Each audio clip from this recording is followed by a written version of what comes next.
चला स्टार्ट. हे रोल पे डालो. रिचार्ज घेता काय डॉक्टरांनी सांगितलं तुम्हाला नेमकं कशी? हो, आज सुट्टी घेतोय. तब्येत व्यवस्थित आहे. चालायला होतोय त्रास, कारण आणखी चालायला जर लागलं तर कल जातो, ताकद कमी झालेली, अंग एखाद्या वेळेस थरथर कापतो खूप.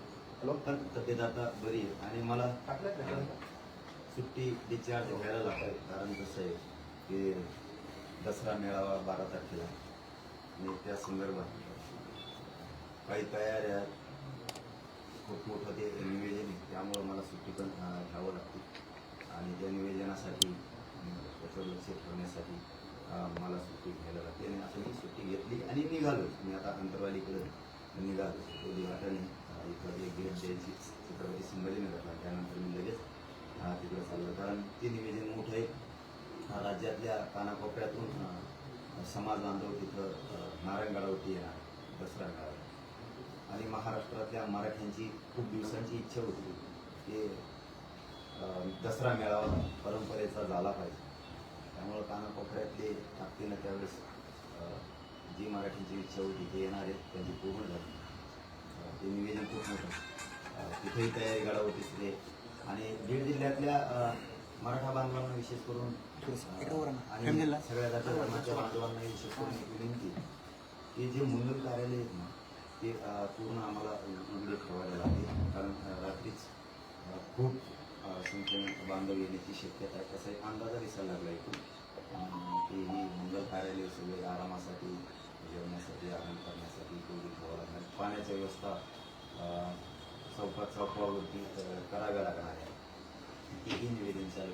आता मंगल कार्यालय अख्खे बीड जिल्ह्यातले उघडे तयार ठेवले पाहिजे, जटायाटे टाकून, तेही आवश्यक आहे. तेही काम करून घेणं गरजेचं आहे. त्यासाठी घरावरती महिलांसाठी सेपरेट टॉयलेटची व्यवस्था करणं खूप आवश्यक आहे. कारण संख्या राज्यातल्या कानाकोपऱ्यातली आणि खूप आनंदी आहे. आणि मी बी का डिस्चार्ज घेतो कारण मी सांगतो की हवा दसरा येतोय, अशी क्षमता वाढली, असा आनंद दाटून आलेला आहे. जसा मला दाटला आहे तसा राज्यातल्या मराठ्यांची खूप दिवसाची इच्छा होती कानाकोपऱ्यात दसरा मेळावा परंपरेनं झाला पाहिजे. कारण हा एवढाच एक असा दसरा मेळावा आहे की हा राजकीय नाही, हा जातीचा नाही, हा सामाजिक परंपरेचा आहे. त्याच्यामुळं सगळ्यांची इच्छा होती की एक दसरा मेळावा राजकारण जात विरायत असला पाहिजे. म्हणून मराठ्यांची अनेक वर्षाची इच्छा होती आणि इथं आता दसरा मेळावा होतो. त्यामुळे सगळे येणार आहेत. ती तयारी खूप मोठी, पाण्याची व्यवस्था करायला लागते. तिथं अनेक बारीक सारीक खूप गोष्टी आहेत. त्यासाठी सुट्टी घ्यावीच लागणार आहे आणि दम निघत नाही आहे. जसं दसरा मेळाव्याची तारीख झाली तसं कधी दसरा येतोय, कधी दसरा येतोय अशी एक खूप आशा लागली. झोपच येत नाही.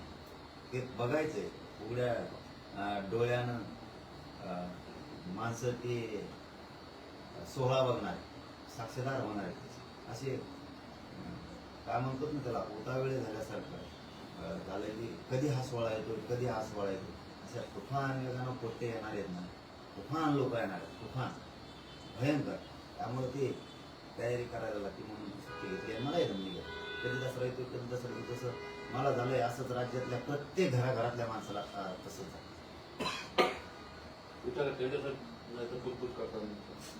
असं आहे की तुम्ही जे दसरा मेळावा आणि आचारसंहिता ह्या दोन्ही गोष्टी ज्या आहेत त्या लागून यायची शक्यता आहे. त्यामुळे दसरा मेळाव्याची तुमची लाईन काय असणार आहे ते सांगा ना जरा, की काय तुम्हाला सांगायचंय लोकांना बोलवायचंय खरं, पण काय सांगायचंय लोकांना बोलवलं काय असतं. एक परंपरा असते ती टिकवण्याची जबाबदारी या संस्कृतीत जे आपण वाढतो, ज्या संस्कृतीत आपण वाढलो त्या संस्कृतीचं परंपरेनुसार धर्माधर्मात ठरवलेले काही सणवार, काही उत्साह असतात आणि ती आपली एक जबाबदारी असते.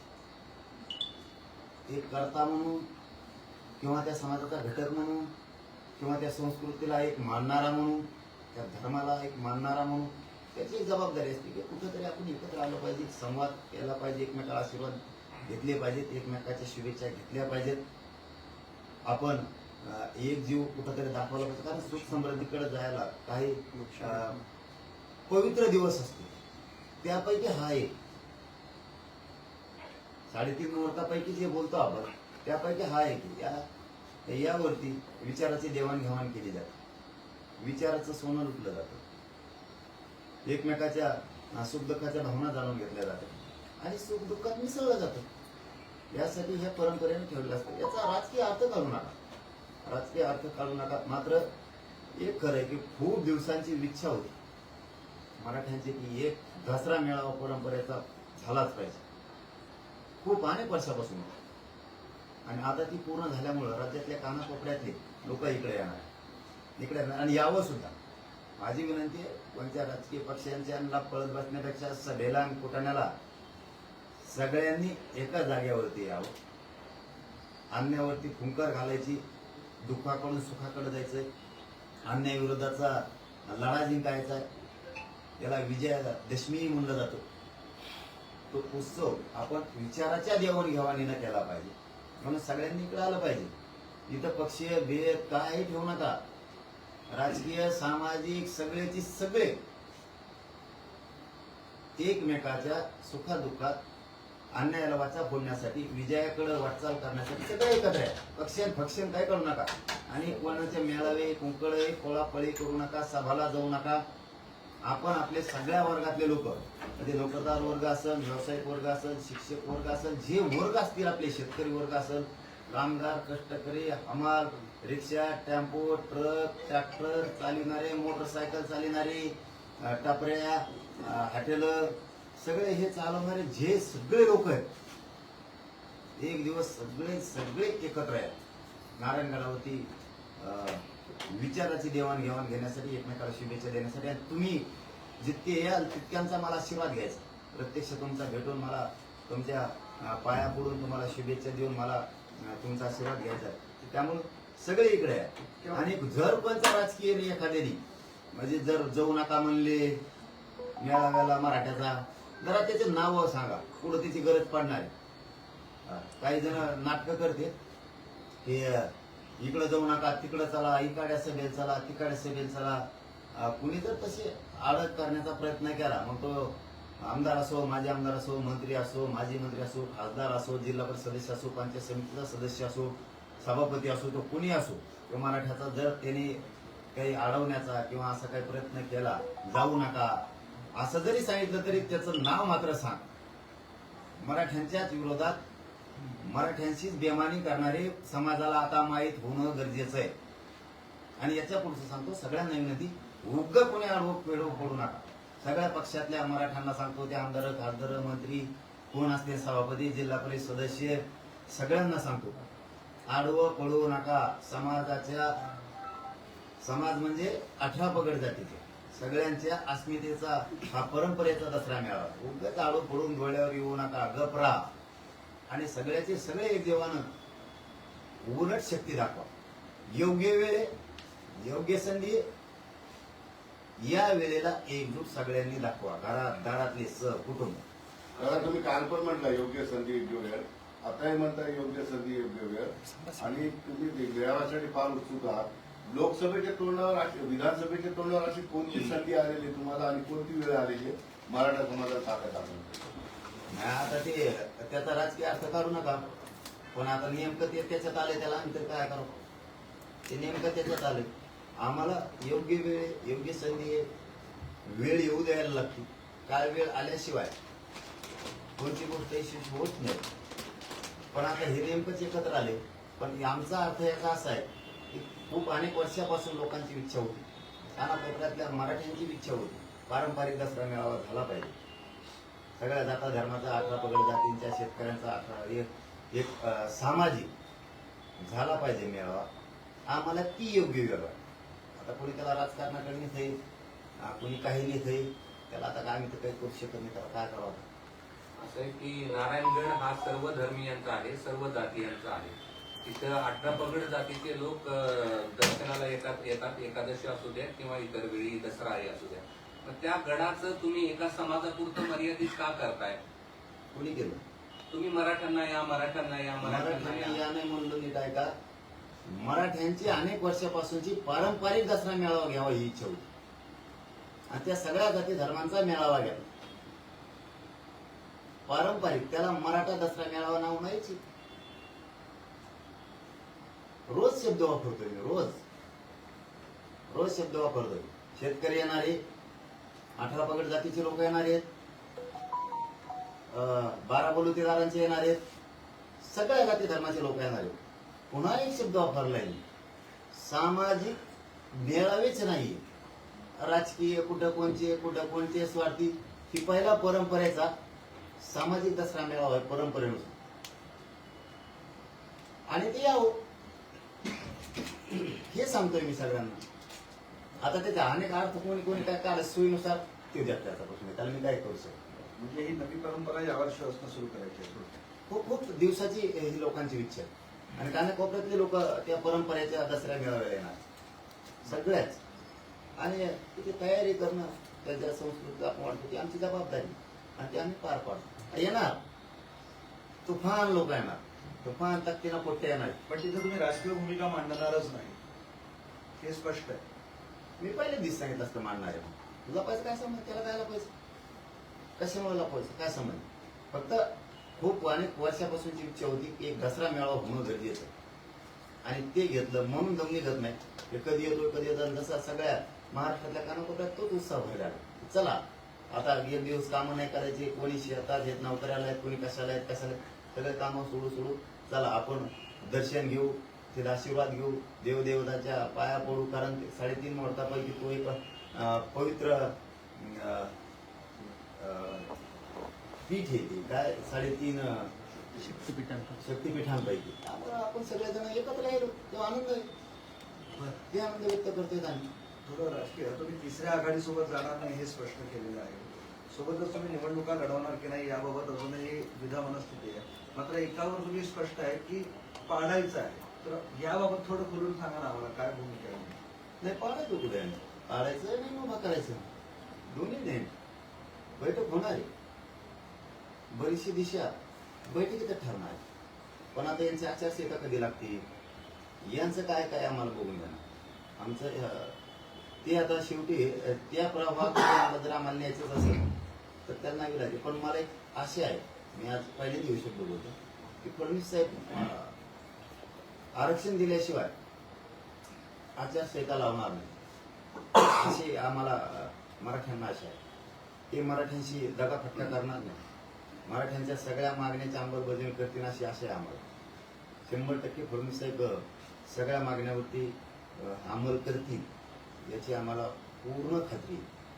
असं त्याशिवाय आचारसंहिता लागणार नाही. त्याचं कारण असेल, मी लोकसभेच्या आधीही सांगितलं होतं, सरकार निवडणुका घेणार नाही.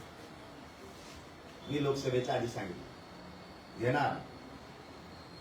जर त्यांनी घेतल्या मराठा आरक्षणाला डावलं तर त्यांना तोंड लपवायला जागा राहणार नाही. हे दोन्ही सांगितलं. आयुष्यातला सगळ्यात मोठा त्यांना फटका असतो हे मी त्यावेळेस सांगितलं. त्यावेळेस त्यांनी गांभीर्याने घेतलं नसेल असं वाटतं, म्हणून जे व्हायचं ते झालेलं आहे. म्हणून आताही परत सांगितलं आपण की निवडणुकीच्या आचारसंहिता लागायच्या अगोदर मराठ्यांच्या विषयाच्या अंमलबजावणी फडणवीस साहेब करा. तुम्ही जर नाही केलं, तुमच्या आयुष्यातली ही सगळ्यात मोठी चूक असणार आहे.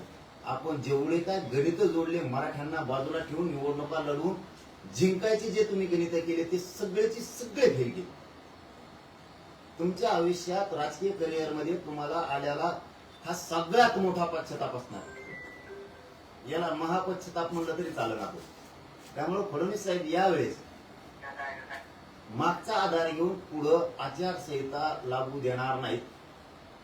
त्या पुढे ढकलतील. नसता आचारसंहिता लागायच्या आत मराठ्यांच्या सगळ्या मागण्याची अंमलबजावणी करतील 100% खात्री आहे. कारण आम्हाला त्या राजकारणात जायचं नाही.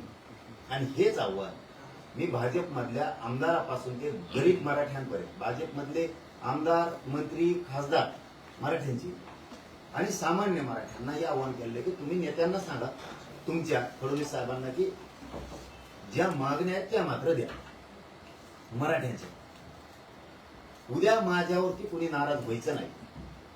उलट जातवान मराठ्यांनी जर फडणवीस साहेबांनी आचारसंहिता लागायच्या आत मराठ्यांच्या मागण्याची अंमलबजावणी केली नाही तर त्यांच्या बाजूने उभाच नाही राहायचं, स्वतःच्या लेकराच्या बाजूने उभा राहायचं. जातवान मराठ्यांनी हे काम करायचं आणि तुम्हाला तुमची जात आणि लेकरच मोठे करायचे तर भाजपमधल्या सगळ्या मराठ्यांनी फडणवीस साहेबांना सांगायचं ती मागणीची अंमलबजावणी करा. बाकीचं मग आम्ही बघतो. हा मग आम्ही राजकारण केलं आमच्या कानाला, पण नाही केलं तर माझा नाविलाज आहे. मी हे 3 दिवसापासून भाजपमधल्या मराठ्यांना सांगतो सगळ्या की तुम्ही तुमच्या नेत्याला समजून सांगा मला त्या राजकारणाकडे जायचं. त्यांनी नाही दिलं तर माझा नाविलाज. मग आता ते समजून सांगतील. आहे वेळ आणखी 7-8-10 दिवस आहेत वाटतं आणखीन आचारसंहितेला. म्हणून एक अशी आशा आहे की भाजपमधला श्रीमंतांपासून गरिबांपर्यंत सगळा मराठा फडणवीस साहेब सांगतील की मागण्याची अंमलबजावणी करा. म्हणून आम्हाला आशा की फडणवीस साहेब आचारसंहिता लागायच्या मराठ्यांच्या सगळ्या मागण्या मान्य करतील आणि जो देतो जो समाजाचा फायदा करतो समाज त्याला उघड्या डोळ्यानं बघत असतो. ते तर डोळे झाकून समाज बघणारा आणि त्यातल्या त्यात मराठा तर अजिबात डोळे झाकून बघणारा नाही. म्हणून तुमचे फायदे तुम्ही नाही केलं माझा नाविलाज आहे फडणवीस. आणि माझी पुन्हा एकदा इच्छा आहे मागे होती तशी मराठ्यांच्या सगळ्या मागण्यांची अंमलबजावणी केल्याशिवाय तुम्ही निवडणुका घेऊ नये. तुम्ही जर घेतल्या आणि माझ्या समाजाला जर आरक्षण दिलं नाही तर मला माझ्या समाजापेक्षा मोठं कुणी नाही आणि माझ्या समाजाला त्याच्या लेकरापेक्षा मोठं कुणी नाही. त्याचा लेकराचं हित हेच समाजाचं हित आहे असा सगळ्या पक्षातला मराठा समजणार आहे. आणि जर तुम्ही आचारसंहिता लागायच्या आत फडणवीस साहेब मराठ्यांच्या मागणीची अंमलबजावणी नाही केली पुन्हा तेच शब्द वापरतो माया नावाने बोंबलायचं नाही ओरडायचं सुद्धा नाही. हे काय झालं तुम्ही किती आल्या का किती गणित बांधा किती नादी लावा याला तिकीट दिले आमदार आणि बाकीचे माझे आमदार एवढेच निवडून आण रे तुला पुढं संधी दी किती नादी लावा तुम्ही. ते बी लोक माझ्याकडे आलेत फडणवीस साहेब काय सांगा मला आता माया नाही राहत पोटात. तुम्ही ज्याला ज्याला म्हणले एवढे वेळेस याला तिकीट द्यायचं रे तुम्ही 5-6 जण त्याला निवडून आणा तुला पुढं संधी ते म्हणतोय पुढं संधी देऊन म्हणून 15 वर्ष गेले. आपलं खोटं नाही बोलत बा ते तुम्हाला म्हणणार तिथं हो होत म्हणणार अशी लोक राहणार ते तुमच्याविषयी पण ते इकडे येते आणि ते म्हणजे ते आता मला म्हणले तो आता एक जीवाना राहायचं सगळ्यांनी त्याला फटका होऊन द्यायचा नाही पण तुला आता पुढे संधी देऊ असं 3दा म्हणले तुम्ही संधी देऊ म्हणजे हे सुद्धा मी बघा मी तुम्हाला उलट तुमचा हिताचं सांगतो असं समजा मला एक तास मी म्हणायला नाही पाहिजे पण मी हिताचं सांगतोय म्हणून फडणवीस साहेब तुम्ही समजून घ्या. तुम्ही मराठी डावलूच नका तुम्ही मराठी शहाणे व्हा आणि तुम्ही मराठी डावलूच नका खरं सांगतो मी तुम्हाला डावलूच नका. त्या मराठ्याचं एकदाच देऊन टाका काय आणि मराठी डावलू नका. कधी शांती साथ रस्त्यानं चाला पण नाही दिला ना साहेब आचारसंहितेच्या तुम्ही किती गणित मांडल्या ना तुम्हाला शब्द आहे माझा मागच्या वणी नाही तुमचे गणित बिघडले ना जर सगळा नाही सोपडा साफ केला ना तर मग नाव बदलू. हो तुमची भूमिका ठरत नाहीये पण लक्ष्मण हाकेंनी 100 मतदारसंघाची यादी तयार केली. एका IT कंपनीकडून सर्वे केले आणि तुम्हाला ज्यांनी मदत केली ते सगळे आम्ही पाडू असं. चला हो चला बाजू चला हवा येऊन द्या चला दुसरं तुम्हाला भेटण्यासाठी काही जण आले होते तर ते म्हणतात की मनोज जरांगे आमचे मुख्यमंत्री पदाचे उमेदवार असतील. भावना असते भावना असते प्रत्येकाची भावना असते. राजरत्न आंबेडकर साहेब असतील समाज जनता असते जनता म्हणतो ते मानगाव म्हणतो बारापल्लीचं तारखे म्हणते गोरगरीब ओबीसी म्हणतो सगळ्यात म्हणतात म्हणायचं नाही पण माझं क्लिअर आहे जसं काय म्हणतो ना पारदर्शक किंवा विजन माझं क्लिअर आहे. मी कधीच स्वार्थ लपवून ठेवतो. माझा एकच स्वार्थ आहे माझा समाज मला मोठा करायचा मी स्वार्थ नाही म्हणून योग्य वेळ योग्य संधी असं काळ वेळ आणि असं काय म्हणतात ना त्याला समीकरण योग मुहूर्ताचा सुद्धा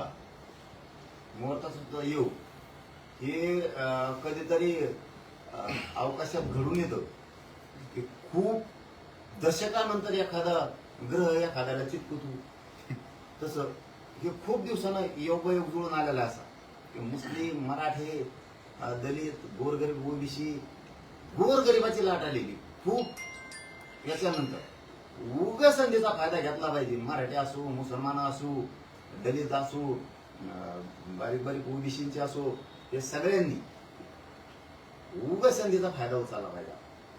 खरंच तुम्ही दिमागबाज असाल ना तर अशी संधी आली देणारे बना मोकळे व्हा. उगा अशी संधी आहे ना बोलायसाठी ना किती झटलात ना त्याच्यानंतर कवाच अशी लाट येणार नाही गरीबाची. किती उड्या हा ना किती आपटून घ्या म्हणा ही संधी यांच्या मुंडक्यावर बसायची आणि गोर गरीबाला देणारं बनायची सत्तेत जाण्याची संधी. ओ कशा हारायचं इनके पिच्छे चालून इतक्या मागं चालून हे बंद करून टाकायचं सगळं. आपल्याच पिच्छा आपल्याच मागे चालायचं. आपण घरला फडायचं नाही आमच्या खेडेपाडी चालू असतं ते. त्याच्यामुळे मराठ्याला फक्त माहिती मी नमुना काय. मी फक्त आणि फक्त मराठ्यांच्या हिताचंच काम करणार. कोण येतोय जातोय हे माझ्यासाठी महत्वाचं नाही. आतापर्यंत तुम्ही पण 6 आलेला माणूस मला वापस पाठवता येत नाही. त्यांचा सन्मान करणं एक समाजाचा लेकरू म्हणून आणि प्रामाणिकपणे काम करतोय मी एवढ्या मोठ्या प्रवाह मला सगळ्यांना भेटावं लागतं. कारण मी आता ते जर आमचा द्वेष करत नाही तर आम्ही त्यांचा का करावं. त्यांनी द्वेष केल्यावर बघू आपला असेल. पाटील साहेब, आतापर्यंत तुम्ही 6 उपोषण केलं, अनेक वेळा तुम्ही इथं देखील उपचार घेतला, त्यावेळेस कुणीही आमदार आले नाही. आता आमदारांची रीग लागलेली आहे. तर काही भेटायला विचारपूस करताय तब्येत कशी आहे काय भेटून जातात. आता विचारायला बियायचं नाही म्हणल्यावर अवघड होईल. काय वेगळी चर्चा होती नाही हळूच. नाही हळूच काय हळूच होता तुम्ही चिटकूनच असतात. नाही, पण सांगण्याचं असं आहे की वर्षभरात ते कधीही तुमच्याकडे आले नाही. आज निवडणुकीच्या तोंडावर पण आता तर विचारलंय त्यांनी तब्येत कशी. पुढचा विषय काढ पुढचा विषय काय मग पुढचा विषय काढू ती असं आहे ते विषय जसं असेल तसं असतं आपलं जोर. पण आता हे बघा एक समाजाचे घटक म्हणून येतात विचारतात बोलतात एकमेकाची विचारपूस करतात आम्ही त्यांची त्यांनी आमची काय ही रूल आहे पहिल्यापासूनचा रूल आहे. त्यामुळे हे असण्याचं याचं काही कारणच नाही. फक्त एक माझा विनंतीपूर्वक सगळ्यांना सल्ला आहे की सगळ्यांनी दसरा मेळाव्यासाठी ताकदीनं या. पाऊस असो ऊन असो वादळ असो वारा असो नाही तर मुसळधार असो दसरा मेळावा होणार आणि ताकदीनं होणार. आपण सगळ्यांनी या. सगळ्या परंपरेचा आहे तो जाती धर्माचा आहे. सगळ्यांनी या. छत्री पण सोबत असू द्या. जी जी वस्तू लागत ते सगळ्या बांधवांनी घेऊन या. पण एक दिवस सगळ्यांनी एकजूट दाखवा. योग्य वेळेत योग्य संधी आहे. अशी संधी आणि अशी वेळ येणारच नाही. योग्य वेळेवर हसोडा बसणार आहे. फिरलं पाहिजे सगळं. बंगाच फिरलं पाहिजे असं एवढे बाहेर काढ वरचं सगळं बंग फिरलं पाहिजे. शेवटचा प्रश्न 2024ला भाजपचे सूत्र साफ करण्याचे आव्हान देत पण अमित शहाने असं जाहीर केलंय की 2029ला भाजपची सत्ता ती बी स्वबळावर येईल. म्हणजे 24 सोडलं तर पुढच्या 25 पर्यंत तुम्ही नसणार असं त्यांनी आकडलं. आता ते कमवून स्वबळावर ते कुणाच्या सोबत राहणार पण नाही असं त्यांनी. कारण काय आपल्याला काय कुणी रिस्कनेस पुरी राहा कुणी लग्न करा त्याला दोघं राहा तिघं आपल्याला काय नाही. तुम्ही 5-5 जणात जरी राहिला एकामेकात तरी आम्हाला काय बाबा दुःख नाही ना. आम्ही पुढे म्हणतो तुम्हाला निसपुरी राहा किंवा राहू नका किंवा लग्न करा ना. याचा कसा विषय असतो. त्याला एकटं राहा वाटत एकटं राहा. लय मोठ्यात करायचं लय मोठं भडक्यात राहा. आपल्याला त्या शिजेने घेणं नाही. पण एक आहे असं लोक म्हणतात ते ऐकून मी आणि मला बी चांगलं माहिती आहे. कोणतरीही सांगतो जिथं जिथं खूप अशा काही गोष्टी होती म्हणजे पिछाहट ज्या वेळेस होईल त्यांची त्यावेळेस मोदी साहेब आणि अमित शहा साहेब घुसतो. ही एक त्यांचा पायंडा ही एक त्यांचा पायंडा ते घुसते. महाराष्ट्रात तुम्हाला दाखवून देऊ वरतीच्याच पायानं जायला ते बाकीकडे तुम्ही काय केलं काय डावं टाकले. तुम्ही जिथं गेला तिथं तुम्ही बरोबरच गेम केला दोघांनी. तसं जे ऐकूयात बातम्या आहेत असू शकतात. महाराष्ट्रात जर आरक्षण नाही दिलं तर परतीच्याच पायानं वापस लावणार. त्यावेळेस तेच पंतप्रधान साहेब होते. आता तुम्ही पण येत अमित शहा साहेब आणि 2 जण आहेत त्यावेळेस. असू द्या गणित बिगडीत परतीच्याच पायानं वापस लागेल. हो मराठ्यांच्या जर त्याचा मागण्याची अंमलबजावणी नाही केली. देशाला दाखवून देणार आम्ही मग की हे जरी गेले तरी जनता घरी बिघडू शकते. नसता अशी मन झालेली आहे. तुम्ही गेलात की ते बरोबर काही ना काहीतरी करणे की देशाला मनच मोडून टाकली की हे गेल्यावर उलट जास्त पडत नाही दाखविले ना तर नाव बदलवलं नसता आपलं आरक्षण देऊन टाका बाबा. फडणवीस साहेब, दरेकर साहेब सांगतो, ते लाड साहेब येते दुसरे साहेबाला सांगा आम्हाला राजकारणात नाही जायचं, समाजाला नाही जायचं. आमचा उद्देश मराठ्यांसाठी काम करणे, मराठ्यांना आरक्षण मिळवून देणे तेवढं. साहेबांना तुम्ही समजून सांगा, फडणवीस साहेबांना तेवढे मात्र अंमलबजावणी नाही करा. तुम्ही जेवढ्या मागण्या आहेत तेवढ्याचे आमचे लकला राजकारण तुम्हाला. आम्ही खुशाल निवांत राहतो, तुम्ही तुमच्या निवांत राहा. नाही दिलं तर एक शब्द सुद्धा थोबाडतून काढायचा नाही. त्याच्यानंतर मी ऐकून घेत नसतो आणि बोंबलायचं बी नाही मग माझ्या नावावर. आणि भाजपात मराठी राहत नसते म्हणून दरेकर साहेबाचं दोनदा नाव घेतलं मी पुन्हा की तुम्ही त्यांना समजून सांगा आणि माझ्या तुमचं तुम्ही राजकारण नाही. आमच्या मागणीची अंमलबजावणी करा. धन्यवाद.